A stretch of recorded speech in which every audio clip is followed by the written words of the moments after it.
Yeah, Jerry and Lori, I think lawmakers certainly want to avoid a repeat of last year. They missed their budget deadline by more than 130 days. That was a huge problem for nonprofits, counties, schools, because billions of dollars in funding was held up for more than 4 months. But right now, the final budget number appears to still be in flux.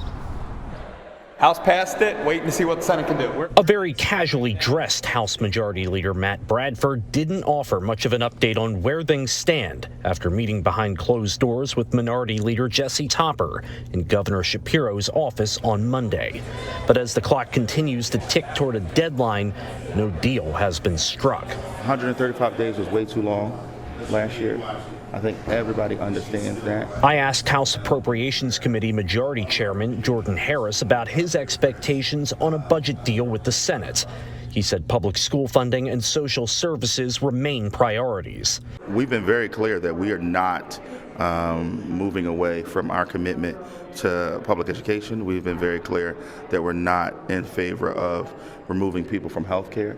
Any budget that does any of those things, it's not something that we're looking at entertaining. Republicans, though, have balked at the cost of the $53.3 billion budget proposal from the governor, saying it will drain the state's reserves and potentially force a tax hike in the long term. But both Democrats and Republicans have shown interest in eliminating a gross receipts tax on electricity and passing an estimated $1.7 billion in savings to you on your electric bills. That's a direct discount to our constituents, to the people of Pennsylvania, when it comes to their electric costs for utilities. That was a great move.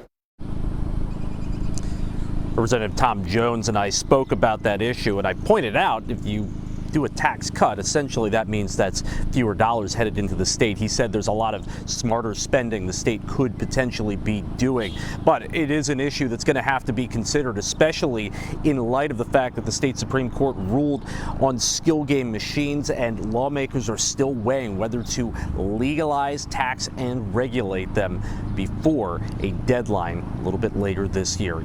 Lots to keep an eye on, but we'll continue to do that here at the state capitol in Harrisburg. Tom Lehman, News 8.